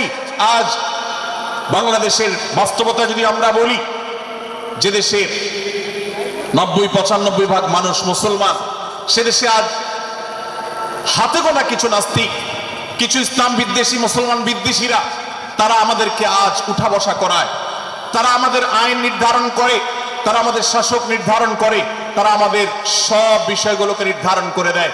আমাদের সন্তানরা পাঠ্যপুস্তকে কি পড়বে সেটাও ইসলাম বিদ্বেষীরাই ঠিক করে দেয়। ভাইরা আমার, এই অবস্থার যদি পরিবর্তন চাই, তাহলে আমাদের মধ্যকার দূরত্বগুলো কমাতে হবে। এই জন্য আপনার দোয়ার মধ্যে আল্লাহর কাছে নিবেদন করুন, আল্লাহ আপনি আমাদের মধ্যকার বিভেদগুলো কমিয়ে দিন, আল্লাহ আমাদের ওলামাদেরকে ঐক্যবদ্ধ করে দিন, আল্লাহ আমাদেরকে ইত্তেহাদ মাল ইখতিলাফ, বৈচিত্র্যময় ঐক্য, মতভিন্ন থাকা সত্ত্বেও মৌলিক বিষয় ঐক্যবদ্ধ হওয়ার তৌফিক দান করুন। সীসাডালা প্রাচীরের মতো আমাদেরকে কাঁধে কাঁধ মিলিয়ে আল্লাহ এবং তার রাসূল সাল্লাল্লাহু আলাইহি সাল্লামের আদেশ নিষেধকে ব্যক্তি, সমাজ, পরিবার, রাষ্ট্রে সর্বত্র বাস্তবায়নের জন্য কাজ করার তৌফিক দান করুন। আমরা আমাদের দোয়ার মধ্যে মুসলমানদের ঐক্যের জন্য দোয়া করব তো ইনশাআল্লাহ। আল্লাহ তাআলা আমাদেরকে সেই তৌফিক দান করুন। ভাইরা আমার, তাহলে সূরা হুজুরাতের তৃতীয় শিক্ষা বলছিলাম 9 থেকে 10 নম্বর আয়াতে আল্লাহ রাব্বুল আলামিন মুসলমানদের মধ্যে যদি কখনো বিবাদ, বিতণ্ডা, মারামারি, হানাহানি সৃষ্টি হয় তাহলে সেটিকে মীমাংসা করবার কথা বলেছেন। অতএব যদি কোনো স্বামী স্ত্রীর মধ্যেও কখনো মনোমালিন্য তৈরি হয়, আপনার যদি সেখানে ভূমিকা রাখবার সুযোগ থাকে, আপনি চেষ্টা করবেন উভয়ের মধ্যে দূরত্বটা কমাবার জন্য। আমরা অনেকে আজকাল নামাজ কালাম পড়ি, রোজা রাখি, দাড়ি রাখি, অনেক ভালো ভালো কথা বলি, অথচ দুজনের মধ্যে গন্ডগোল লাগলে আমরা সেখানে এক পক্ষ হয়ে আরেক পক্ষকে আমরা খেপিয়ে তুলি। পারলে অনেকে চগলখড়ি করেন, প্রত্যেক পক্ষের কাছে গিয়ে অপর পক্ষের ব্যাপারে মিথ্যা কথা বলে তাদের মধ্যে ভেজালকে আরো বাড়িয়ে দেন। এই জন্য নবী সাল্লাল্লাহু আলাইহি ওয়াসাল্লামের ঐতিহাসিক হাদিস রয়েছে, লা ইয়াদখুলুল জান্নাতা নাম্মাম, যে ব্যক্তি চগলখড়ি করে, দুজনের মধ্যকার গন্ডগোল ফাসাদ বৃদ্ধিতে যে ব্যক্তি ভূমিকা রাখে, ভেজাল লাগায়, এই চগলখোর কখনো জান্নাতে যাবে না। আমাদের অনেকেরই এই দুঃস্বভাব আছে, এই খারাপ চরিত্র আছে। সূরা হুজুরাত এই জন্য আমাদের আজকের যে সমাজ বাস্তবতা আছে, আমাদের যে ব্যাধি আছে ব্যক্তিগত পর্যায়ে, আমাদের পরিবারের, সমাজের সর্বত্র যে ব্যাধিগুলো ছেয়ে গেছে, সূরা হুজুরাতের প্রতিটি আয়াত যেন সেই ব্যাধির সবচেয়ে বড় মহৌষধ, সেজন্য সবচেয়ে বড় প্রতিষেধক, সেজন্য সবচেয়ে বড় সমাধান।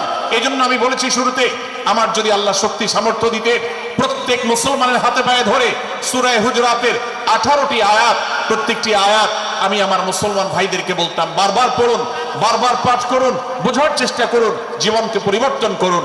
এদেশে নামাজি মুসলমান আপনি কম বেশি পাবেন, এদেশে রোজাদার মুসলমান কম বেশি পাবেন, এদেশে হজ আদায়কারী মুসলমান কম বেশি পাবেন, এদেশে তাসবিহরত মুসলমান কম বেশি পাবেন, কিন্তু এদেশে আচার আচরণ, কাজ কারবার, আখলাক এবং বান্দার হক এবং অধিকার, অন্যের অধিকার সংশ্লিষ্ট বিষয়ে সচেতন মুসলমান আপনি খুব বেশি পাবেন না। আর এই জন্যই আমাদের জান্নাতের পথে অনেক বড় অন্তরায় হয়ে আছে। আজ আমাদের চরিত্রগুলো নষ্ট হয়ে গেছে।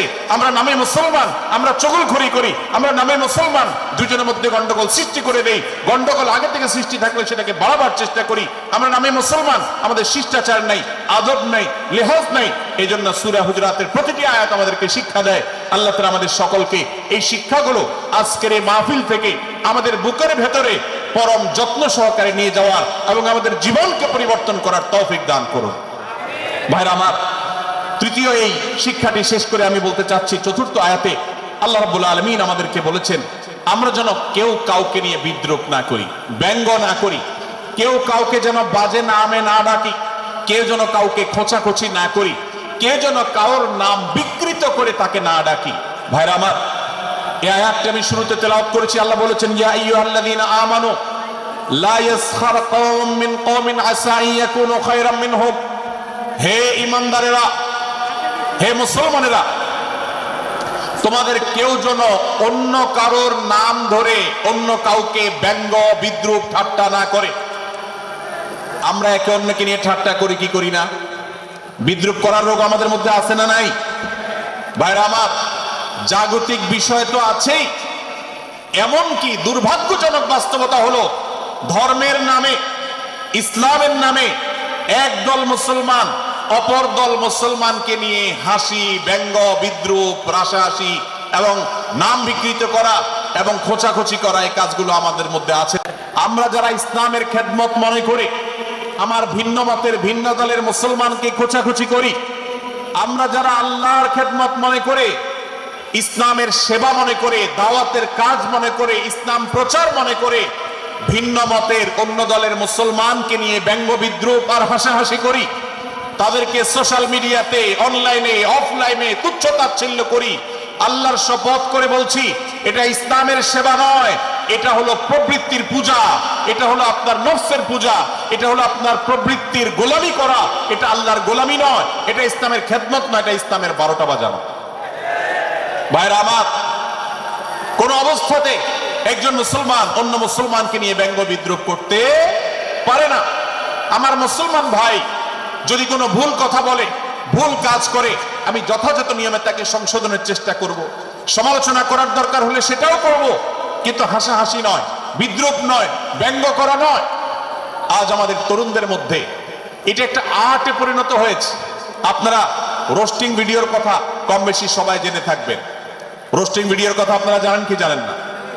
ভাইরা আমার, রোস্টিং ভিডিও নামটা দেখেন, অর্থাৎ কাউকে রোস্ট করা। আমরা মুরগি রোস্ট করার কথা জানি, এখন মানুষ রোস্ট করার সিস্টেম শুরু হয়েছে।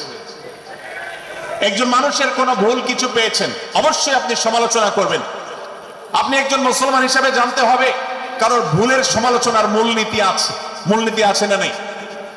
কোরআন এবং সুন্নাহর বাতানো যে প্রিন্সিপাল, সেটাকে লক্ষ্য করে, সেটাকে আমলে নিয়ে, সেটাকে ধরে ধরে যদি আপনি সমালোচনা না করেন, তাহলে আপনার এই সমালোচনা এটাই আপনাকে জাহান্নামে নেওয়ার কারণ হতে পারে। ভাইরা আমার, আপনি কাউকে রোস্ট করার নামে, কাউকে সমালোচনা করার নামে, হতে পারে কেউ ভুল করেছেন, কিন্তু সেটা করতে গিয়ে যদি তার অধিকার নষ্ট করেন, আপনি সীমা ছাড়িয়ে চলে যান, আপনি যদি ব্যঙ্গ বিদ্রুপ করে হারামের পর্যায়ে চলে যান, তাহলে সূরা হুজরাতের আয়াতের আলোকে আপনি কবিরা গুনাহে লিপ্ত হলেন। আমরা অনেকেই আছি যে ব্যক্তিগত পর্যায়ে এই বিদ্রুপ করাটাকে আমরা কোনো বিষয় মনে করছি না। সোশ্যাল মিডিয়াতে অনেকগুলো ভিডিও ক্লিপ আছে, আপনাদের চোখে নিশ্চয়ই পড়েছে, আমার চোখে বহু পড়েছে, যে অনেক সময় দেখা যায় বিনোদনের নামে কাউকে খোঁচাখুচি করা, কাউকে অপমান করা, কাউকে হয়তো ধাক্কা দিয়ে পানিতে ফেলে দেয়া, কাউকে কষ্ট দেয়া, কাউকে হয়তো প্রতারিত করা, এটাকে আমরা এনজয় করি। অনেক ভিডিও ক্লিপে দেখা যায় এভাবে কাউকে কোনোভাবে অপমানিত করে, কাউকে কোনোভাবে ধোঁকা দিয়ে বোকা বানিয়ে আমরা এনজয় করি, আমরা হাসাহাসি করি। আমাদের রুচি নষ্ট হতে হতে আজ এই পর্যায়ে এসেছে যে এটা আমাদের এনজয়ের বিষয় হয়েছে, এটা আমাদের আনন্দের বিষয় হয়েছে।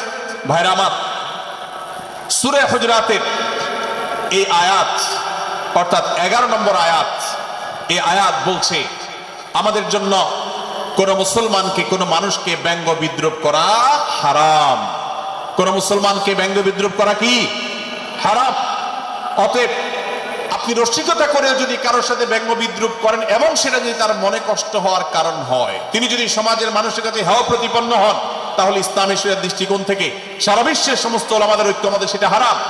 আমরা চুরি করা হারাম জানি, আমরা ডাকাতি করা হারাম জানি, আমরা মাদক সেবন করা হারাম জানি, আমরা নামাজ ত্যাগ করা হারাম জানি। এই সমস্ত হারাম থেকে আমরা অনেকেই বেঁচে থাকি, কিন্তু আমি আমার মুসলমান ভাইয়ের চরিত্র হনন করছি, শুধুমাত্র সাধারণ জীবনযাত্রার ক্ষেত্রে করছি তা নয়, এমনকি ধর্মের নামে, ইসলাম প্রচারের নামে, দাওয়াতের নামে আমরা আমাদের প্রতিপক্ষ মুসলমান ভাইকে নিয়ে অনেক সময় ব্যঙ্গ বিদ্রুপ করি, হাসাহাসি করি, তাকে ছোট করি, তাচ্ছিল্য করি, হেয় করি, তার সম্মানহানি করি। আমরা জানি না আমাদের প্রিয় নবী সাল্লাল্লাহু আলাইহি ওয়াসাল্লাম এর একটা হাদিস আমাদের সামনে রয়েছে, সহিহ মুসলিমে বর্ণিত হয়েছে। নবী করিম সাল্লাল্লাহু আলাইহি ওয়াসাল্লামের এই হাদিস আজ সবচেয়ে অসহায় হাদিস।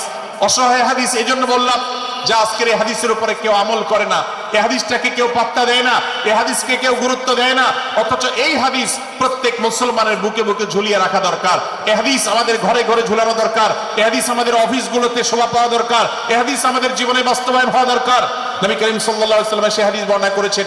আবু হুরায়রা রাদিয়াল্লাহু তাআলা আনহু তিনি বলেছেন, লা তাহাসাদু, লা তাহাসাদু, হে মুসলমানরা, তোমরা কেউ কাউকে কখনো হিংসা করবে না, কেউ কাউকে হিংসা করবে না। আমাদের মধ্যে হিংসা আছে না নাই? হিংসা আছে না নাই? আমরা একে অন্যকে হিংসা করি। একদল মুসলমান অন্য দল মুসলমানকে হিংসা করে, কেউ কারো ভালো দেখতে পারে না। ভাইরা আমার, আল্লাহ নবী বলেছেন, লা তাহাসাদু, তোমরা একে অন্যকে হিংসা করো না। ওয়ালা তানাজাসু, কেনা বেচা করতে গিয়ে কেউ কাউকে ধোঁকা দিও না, প্রতারণা করো না। ওয়ালা তাবাগাদু, তোমরা একে অন্যের সাথে শত্রুতা বিদ্বেষ পোষণ করবে না। ওয়ালা তাদাবারু, তোমাদের কেউ যেন কারোর পেছনে লেগে না থাকে, কাউকে অবজ্ঞা যেন না করে।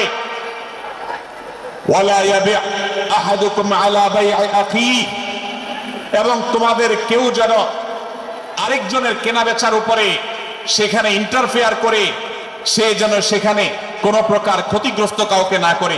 ওয়াকুনু ইবাদাল্লাহি ইখওয়ানা, হে মুসলমানরা, তোমরা আল্লাহর বান্দা ভাই ভাই হয়ে থাকো। তোমাদের মধ্যে মত পার্থক্য থাকুক, দলগত মত পার্থক্য, অবস্থানগত মত পার্থক্য পথগত মত পার্থক্য, মাযহাব মাসলাকগত মত পার্থক্য থাকুক, কিন্তু তোমরা আল্লাহর বান্দা ভাই ভাই হয়ে থাকো। এক দলের মুসলমানকে আল্লাহ তাআলা ভাই ভাই হতে বলেন নাই, এক গ্রুপের মুসলমানকে আল্লাহ ভাই ভাই হতে বলেন নাই, এক দলের মুসলমানকে আল্লাহ ভাই ভাই হতে বলেন নাই, নিজ দলের মুসলমানের সাথে আল্লাহ ভাই ভাই থাকতে বলেন নাই। আল্লাহ বলেছেন সকল মুসলমানদের সাথে ভাই ভাই হয়ে থাকার জন্য, ভ্রাতৃত্বের বন্ধনে থাকার জন্য। এইজন্য আল্লাহ নবী সাল্লাল্লাহু আলাইহি ওয়াসাল্লাম সে নির্দেশ করেছেন। আল্লাহ নবী সাল্লাল্লাহু আলাইহি ওয়াসাল্লাম আরো বলেছেন, আল মুসলিমু আখুল মুসলিম, মুসলমান মুসলমানের ভাই, লা ইয়াজলিমুহু ওয়ালা ইয়াখযুলুহু, কোন মুসলমান কোন মুসলমানকে জুলুম করতে পারে না, তার আইল ঢেলতে পারে না, তার জমি দখল করতে পারে না, তার অধিকার নষ্ট করতে পারে না, তাকে কথা দিয়ে অত্যাচার করতে পারে না, ওয়ালা ইয়াখযুলুহু, তাকে অপমানিত করতে পারে না, লাঞ্ছিত করতে পারে না, ওয়ালা ইয়াকযিবুহু, তার সাথে মিথ্যা বলতে পারে না, ওয়ালা ইয়াহকিরুহু, তাকে তাচ্ছিল্য করতে পারে না। আত-তাকওয়া হাহুনা, আত-তাকওয়া হাহুনা, আত-তাকওয়া হাহুনা। নবীজি তিনবার নিজের বুকের দিকে তাকিয়ে দেখিয়েছেন, তাকওয়া এখানে, তাকওয়া এখানে, তাকওয়া এখানে। আমাদের অন্তরকে ভালো করতে হবে, সমস্ত মুসলমানদের জন্য উদার হতে হবে, কলিজাকে বড় করতে হবে, মনটাকে ব্রড করতে হবে, প্রশস্ত করতে হবে, অন্য মুসলমানকে ভাই মনে করতে হবে। কোন ভিন্ন মতের মুসলমানের সাথে শত্রুতা পোষণ করা যাবে না। ভাইরা আমার, অতএব এই হাদিসকে সামনে রেখে এই হাদিসের শেষ অংশে নবী সাল্লাল্লাহু আলাইহি ওয়াসাল্লাম বলেছেন, আল মুসলিমু কুল্লুল মুসলিমি আলাল মুসলিমি হারামুন দামুহু ওয়া মালুহু ওয়া ইরদুহু। এক মুসলমানের জন্য অন্য মুসলমানের তিনটি জিনিসকে আল্লাহ তাআলা হারাম করে দিয়েছেন। কোন মুসলমানের রক্ত এটা প্রবাহিত করা, কাউকে হত্যা করা যেরকম হারাম, কোন মুসলমানের সম্পদ অন্যায়ভাবে আপনি ভোগ করবেন, দখল করবেন, মেরে দিবেন, এটা হারাম। ঠিক একইভাবে কোন মুসলমানের সম্মান নষ্ট করবেন, ইজ্জত নষ্ট করবেন, সম্ভ্রম নষ্ট করবেন, অপমান করবেন, এটাকে আল্লাহ তাআলা হারাম করেছেন। আল্লাহ তাআলা আমাদের সবাইকে অন্য মুসলমানদের ব্যাপারে এরকম দায়িত্বশীল ভূমিকা রাখার তৌফিক দান করুন, বলুন আমিন। ভাইরা আমার, সূরা হুজুরাতের 4 নম্বর আয়াতের শিক্ষাকে ধারণ করে আমরা কারোর প্রতি বিজ্ঞ ব্যঙ্গাত্মক আচরণ করব না। অনেক মুসলমান আছেন অন্য মুসলমানদের নাম ধরে ধরে বিদ্রুপ ব্যঙ্গ করেন, নাম বিকৃত করেন। অনেক সময় আমরা রসিকতা করেও আমাদের অনেকের নাম বিকৃত করি। আল্লাহ সুবহানাহু ওয়া তাআলা এটাকে হারাম করেছেন। এমনকি নবী সাল্লাল্লাহু আলাইহি ওয়াসাল্লাম বলেছেন, লা তাকুল লিকাসিরিন ইয়া কাসিরু, কোন খাটো বা বেটে মানুষকে হে বেটে, হে খাটো এরকম বলে ডেকো না। নবী সাল্লাল্লাহু আলাইহি ওয়াসাল্লাম বলেছেন, এভাবে ডাকলে তিনি অপমানিত হন। আল্লাহ তাকে এভাবে সৃষ্টি করেছেন। আমরা অনেক সময় দেখা যায় একে অন্যকে খোঁচা মারতে গিয়ে তার গায়ের রং কালো হলে, তিনি দেখতে আকারে ছোট হলে তাকে আমরা ব্যঙ্গ করি, বিদ্রুপ করি, তাকে আমরা তাচ্ছিল্য করি, তাকে আমরা অপমান করি, তাকে আমরা অপদস্থ করি। ভাইরা আমার, এটা আমাদের জন্য হারাম। আমি আবার বলছি, চুরি হারাম আমরা জানি, ডাকাতি হারাম আমরা জানি, আমরা অন্যান্য হারামের কথা জানি, কিন্তু এই যে এক মুসলমান অন্য মুসলমানের অধিকার নষ্ট করা হারাম, এটা আমরা জানি না। এক মুসলমান অন্য মুসলমানের নাম বিকৃত করা হারাম, এটা আমরা জানি না। এই ব্যাপারেও আমরা দেখেছি যা আমরা যারা ইসলামের দাওয়াতের কথা বলি, কোরআন হাদিসের কথা বলি, তারাও দেখা যায় সোশ্যাল মিডিয়াতে, ফেসবুকে একদল মুসলমান অন্য দলের মুসলমানদেরকে নানা বাজে উক্তি দিয়ে ডাকাডাকি করে, বিকৃত নামে ডাকে, বিকৃত উপাধি দেয়, খারাপ কথা বলে, অমুকের দালাল তমুকের দালাল ইত্যাদি ধারণা করে কথা বলে। এই কাজগুলো হারাম, এগুলো আমরা কখনো করব না। 5 নম্বর যে শিক্ষা আছে সূরা হুজুরাতে, সেটা হলো 12 নম্বর আয়াতে আল্লাহ রাব্বুল আলামিন এখানে কুধারণা করাকে হারাম করেছেন, মন্দ ধারণা করতে আল্লাহ তাআলা নিষেধ করেছেন, এবং গীবত করতে, পেছনে লাগতে নিষেধ করেছেন। ভাইরা আমার, এই একটি আয়াত অর্থাৎ সূরা হুজুরাতের 12 নম্বর আয়াত, এই আয়াতটি শিক্ষা ধারণ করে যদি আমরা আমাদেরকে শুধরাতে পারি, সংশোধন করতে পারি, তাহলে ইসলামের মেইন যে কাজগুলো আছে, ঈমানকে বিশুদ্ধ করা এবং শিরক মুক্ত ঈমান আনা, 5 ওয়াক্ত নামাজ পড়ার পর, বান্দার হক আদায়ের পর, এই আয়াতটির পর আমল করলে আপনার জান্নাতে যাওয়ার সবচেয়ে বড় বাধা দূর হয়ে যাবে ইনশাআল্লাহ।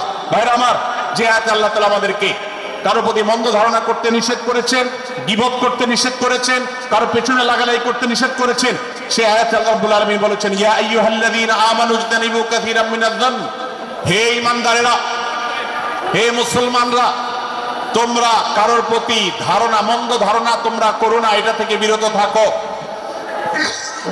অনেক ধারণা অর্থাৎ মন্দ ধারণা, এটা গুনাহ, এটা থেকে বিরত থাকো। ইন্না বা'দায-যন্নি ইসম, কারণ কিছু কিছু ধারণা অর্থাৎ যেগুলো মানুষের সম্পর্কে কোন তথ্য উপাত্ত ছাড়া নিছক ধারণা প্রসূত মন্দ ধারণা করা হয়, সেগুলো গুনাহের কারণ, সেগুলো অপরাধের কারণ, সেগুলো কবিরা গুনাহ, সেগুলো পাপাচার, সেগুলো আল্লাহর অসন্তুষ্টির কারণ, সেগুলো আল্লাহর অবাধ্যতার কারণ। এজন্য ভাই, কারোর প্রতি মন্দ ধারণা করা যাবে না। এক্ষেত্রে আমি জানি আমাদের ব্যক্তিগত পর্যায়ে কারোর ব্যাপারে কোনো কিছু কথা উঠেছে অথবা সামান্য একটু সন্দেহ তৈরি হয়েছে, আমরা তার চরিত্র নিয়ে টানাটানি করি। আমরা জানি না একজন মুসলমানের চরিত্রের মূল্য কত বড়। আমার কাছে সুস্পষ্ট প্রমাণ আসার আগ পর্যন্ত কোনো মুসলমানের চরিত্র নিয়ে আমার ব্লেম করবার কোনো অধিকার আমার নাই। এই জন্য একজন মুসলমান কখনো কারো প্রতি কুধারণা করবে না, মন্দ ধারণা পোষণ করবে না, খারাপ ধারণা পোষণ করবে না। আল্লাহ তাআলা আমাদেরকে এবং মুসলমানের সম্পর্কে খারাপ ধারণা করা থেকে বেঁচে থাকার তৌফিক দান করুন। ভাইরা আমার, কিছুটা বিশৃঙ্খলা দেখা যাচ্ছে। আমরা আপনাদেরকে বিনীতভাবে অনুরোধ করতে চাই, অনুগ্রহ করে সবাই বসে পড়ুন। যারা দাঁড়িয়ে আছেন তারা একটু বসে পড়ুন, সবাই যার যার দায়িত্বে বসে যান। আপনি আরেকজনের চিন্তা না করে আপনি একটু বসে যান। ভলান্টিয়ার ভাইরা প্যান্ডেলের ভেতরে পেছনে কি হচ্ছে আপনারা একটু দেখুন। ডান পাশে যে সমস্ত ভাইরা আছেন, ভাইরা আপনারা আমার কথা শুনুন। ডান পাশে, আমার প্যান্ডেলের ডান পাশে যারা আছেন, আপনাদেরকে আমরা অনুরোধ করছি, ওয়াজ মাহফিলের মঞ্চে, তাফসীর কোরআন মাহফিলের প্যান্ডেলে এসে আমরা যদি বিবাদ বিতণ্ডা লিপ্ত হই, আমরা সে বিষয়ে আলোচনা করছি। আল্লাহর ওয়াস্তে আমরা বিবাদ বিতণ্ডা বন্ধ করি। আপনারা একটু শান্ত হন, আল্লাহর জন্য একটু সবর করেন। ভাইরা আমার, এদিকে যে কিছুটা বিশৃঙ্খলা দেখা যাচ্ছে, আপনাদেরকে আমরা অনুরোধ করছি আপনারা একটু বিশৃঙ্খলা বন্ধ করুন। ভাইরা এখানে যারা দাঁড়িয়ে আছেন সবাই বসে যান, সবাই বসে যান, সবাই বসে যান। যশোরের মানুষের দুর্নাম হোক, আপনারা কি চান? আপনারা কি চান যশোরের মানুষের দুর্নাম হোক? তাহলে আশপাশে ভাইরা ওনাদেরকে সবাইকে বসায় দেন, বসায় দেন, কাউকে দাঁড়ায় থাকতে দিবেন না। ভাই সবাই বসেন, সবাই বসে যান। এখানে যারা দাঁড়িয়ে আছেন সবাই বসেন, অনুগ্রহ করে সবাই ধৈর্য ধারণ করেন এবং বসেন। আজকের এই মাহফিল সুন্দরভাবে শেষ হোক। আপনারা কি চান কি চান না? ভাই আপনারা কি চান কি চান না? যদি আপনারা চান, অনুগ্রহ করে আমার ডান পাশে যারা বিশৃঙ্খলা করছেন তারা বসে যান। আপনাদেরকে আমরা অনুরোধ করছি এখান থেকে বসে যান। আপনারা কি ডক্টর মিজানুর রহমান আজহারী সাহেবের আলোচনা শুনতে চান কি চান না? যদি চান তাহলে মেহেরবানি করে আওয়াজ বন্ধ করে পরিবেশ শান্ত করে। এখানে অল্প কিছু কিছু মানুষের মধ্যে বিশৃঙ্খলা দেখা যাচ্ছে। কোনো কারণে এত বড় মাহফিল, এত মানুষের, লাখো লাখো মানুষের সমাগম, এখানে কোনো কারণে ঝামেলা হতেই পারে। কিন্তু আমরা অনুগ্রহ করে ধৈর্য ধারণ করি। ধৈর্য কোথায়? সবাই বসে যায়, সবাই বসে যান, আওয়াজ বন্ধ করে। ভলান্টিয়ার ভাইরা এদিকে বিনয়ের সাথে মানুষদেরকে বসানোর জন্য চেষ্টা করেন। আশপাশের যারা আছেন বসে, তারা দাঁড়ানো ভাইদেরকে হাতে পায়ে ধরে বসান, সবাই সবাইকে টান দিয়ে বসান। ভাই এই পাশে যারা বিশৃঙ্খলা আচরণ করছেন তারা আপনারা একটু বসেন। আপনারা যদি বিশৃঙ্খলা আচরণ না থামান তাহলে সেক্ষেত্রে মাহফিল সুন্দরভাবে শেষ করা যাবে না। আমার আলোচনার শেষের দিকে আমরা আলোচনা শেষ করে এশার নামাজ পড়বো, তারপরে আমাদের শেষ অধিবেশন হবে ইনশাআল্লাহ।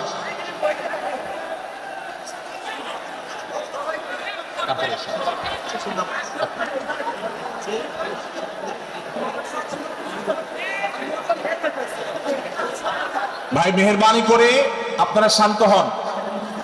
আমাদের আলোচনার পর আজকের আমাদের প্রধান আকর্ষণ এবং প্রধান বক্তা ডক্টর মিজানুর রহমান আজহারী হাফিজাহুল্লাহ তিনি আসবেন, তিনি আলোচনা করবেন। তারপরে আমরা মাঠে ইনশাআল্লাহ সবাই জামাতের সাথে এশার সালাত আদায় করব। আমি কয়েক মিনিটের মধ্যে আলোচনা শেষ করব, আপনারা মেহেরবানি করে শান্ত হন। জাযাকুমুল্লাহ খাইর। ভাইরা আমার, আমি যে জায়গাটা ছিলাম, সূরা হুজরাতের 12 নম্বর আয়াতে আল্লাহ রাব্বুল আলামিন আমাদেরকে সূরা হুজরাতের 5ম শিক্ষা দিয়েছেন। মুসলমানদের জন্য যা গুরুত্বপূর্ণ তা হলো আমরা কারোর প্রতি মন্দ ধারণা করব না। এই ক্ষেত্রে ডক্টর আব্দুল্লাহ জাহাঙ্গীর রাহিমাহুল্লাহর একটা উক্তি আমার মনে পড়ে। তিনি বলেছেন যে আজ আমাদের যারা ধর্ম চর্চা করি, আমরা যারা নিজেদেরকে প্র্যাকটিসিং মুসলমান মনে করি, আমাদের সবচেয়ে, হুজুরদের সবচেয়ে পছন্দের গুনাহ হলো মন্দ ধারণা করা, অন্যের ব্যাপারে খারাপ ধারণা করা। অমুক অমুকের দালাল, তমুক তমুকের দালাল, কোন তথ্য উপাত্ত ভিত্তি প্রমাণ ছাড়া নিছক ধারণার উপর ভিত্তি করে অন্য মুসলমান ভাইকে আমি এরকম নানা তকমা দিয়ে আমরা কবিরা গুনাহে লিপ্ত হচ্ছি। আমরা এই বদ ধারণা করা, মন্দ ধারণা করা যে কবিরা গুনাহ অনেকে জানি না। অনেকের পেছনে লাগছি, অনেকের ওয়াজ শুনছি দোষ বাইর করার জন্য, স্ট্যাটাস পড়ছি ভুল বাইর করার জন্য। এই যে মানুষের পেছনে লাগা, এটা আল্লাহ তাআলা নিষেধ করেছেন, ওয়ালা তাজাসসু, তোমরা কেউ কারোর ছিদ্র অন্বেষণ করার, দোষ আবিষ্কার করার চেষ্টা করবে না, এবং ওয়ালা ইয়াগতাব বা'দুকুম বা'দা, কেউ কারোর গীবত শিকায়াত করবে না। এই আয়াতে আমাদেরকে কেউ কারোর পেছনে পরনিন্দা করতে নিষেধ করেছেন। ইসলাম বলে আমরা মানুষের সামনে মানুষের ভুলের কথাগুলো বলবো বিনয়ের সাথে, যাতে তিনি সংশোধিত হন, আর তার পেছনে প্রশংসা করব। আমরা করি উল্টা, আমরা মানুষের সামনে এসে মানুষের প্রশংসা করি আর তার পেছনে গিয়ে তার দুর্নাম করি। ইসলামকে যদি আমরা মানতাম সমাজটা সুন্দর হয়ে যেত। আমরা যদি সামনে কারোর দোষ বলতাম তাহলে তিনি সংশোধিত হতেন, আর পেছনে যদি গুণ বলতাম তাহলে তিনি ভালো সেখান থেকে শিক্ষা গ্রহণ করতেন।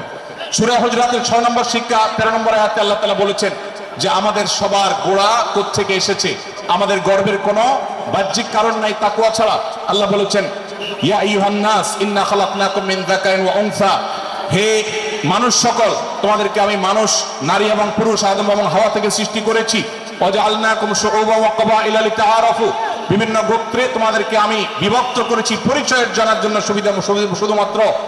আর আল্লাহ বলেছেন শেষে ইন্নাল্লাহা আলিমুন খাবীর, তোমরা কি করো আল্লাহ জানে। অতএব আমাদের কারোর উপর কারো কোনো শ্রেষ্ঠত্ব নেই তাকওয়া ছাড়া। আল্লাহ বলেছেন ইন্না আকরামাকুম ইনদাল্লাহি আত্তাকুম, আমাদের মধ্যে সবচেয়ে মর্যাদাবান হবে তিনি যার মধ্যে তাকওয়া সবচেয়ে বেশি হবে। আমাদের কোনো বংশগত গৌরব, কোনো অঞ্চলগত গৌরব, অন্য কোনো গৌরব আমাদের থাকবে না, শুধু তাকওয়ার গৌরব আমাদের থাকতে পারে। সেটাও গর্ব, নিষিদ্ধ গর্ব বা অহংকারের মতো নয়, বরং সেটা আমাদের বিনয়ের জায়গা। সর্বশেষ 7 নম্বর যে শিক্ষা সূরা হুজরাতে রয়েছে সেটা 14 এবং 14 থেকে 18 নম্বর আয়াতে আল্লাহ তাআলা ঈমান এবং ইসলামের চিহ্ন উল্লেখ করেছেন। যে 6টা শিক্ষা উল্লেখ করা হয়েছে এর আলোকে মুসলমানকে মুনাফিককে সেটা নিরূপণ হবে, এই জন্য আল্লাহ তাআলা শেষে এটি উল্লেখ করেছেন। এই 7টি শিক্ষাকে ধারণ করে আমরা আমাদেরকে ভালো মুসলমান হিসেবে গড়ে তোলার চেষ্টা করব, আমাদের জীবনকে সাজাবার চেষ্টা করব। আল্লাহ তাআলা আমাদের সবাইকে তৌফিক দান করুন। আমি আবারও এক নজরে বলে শেষ করছি, সূরা হুজরাত কোরআনে কারীমের 26তম পারার একটি সূরা, 49 নম্বর সূরা, কোরআনের 18টি আয়াতের আছে। প্রথম থেকে 5 নম্বর আয়াত পর্যন্ত আল্লাহ রাসূলের সাথে আদব লেহাজ বজায় রাখা, শিষ্টাচার মেনটেন করা এবং সম্মানীয় ব্যক্তিদের সাথেও এখান থেকে আমরা শিক্ষা নিয়ে আদব লেহাজ বজায় রাখা, তাদের সামনে আগ বেড়ে কথা না বলা, আগ বেড়ে কাজ না করা, উচ্চকণ্ঠে কথা না বলা, এই শিক্ষা আল্লাহ দিয়েছেন। দ্বিতীয়ত, আমাদেরকে কোনো সংবাদ, বিশেষ করে অনির্ভরযোগ্য তথ্যের সংবাদ শুনে আমাদেরকে কারোর ব্যাপারে ধারণা করার আগে আল্লাহ তাআলা আমাদেরকে যাচাই করার শিক্ষা দিয়েছেন। আমরা যেন গুজবে, আমরা যেন ধারণা প্রসূত কোনো তথ্যে আমরা যেন কান না দিই, সেই শিক্ষা আল্লাহ আমাদেরকে দিয়েছেন। এটি 6 থেকে 8 নম্বর আয়াতে, 9 থেকে 10 নম্বর আয়াতে আল্লাহ তাআলা মুসলমানদের 2 গ্রুপের মধ্যে গন্ডগোল দেখা দিলে মীমাংসা করতে বলেছেন। এবং 4 নম্বর শিক্ষা 11 নম্বর আয়াতে বিদ্রুপ করতে নিষেধ করেছেন আল্লাহ তাআলা, কারণ নাম ধরে ব্যঙ্গ করাকে হারাম করা হয়েছে।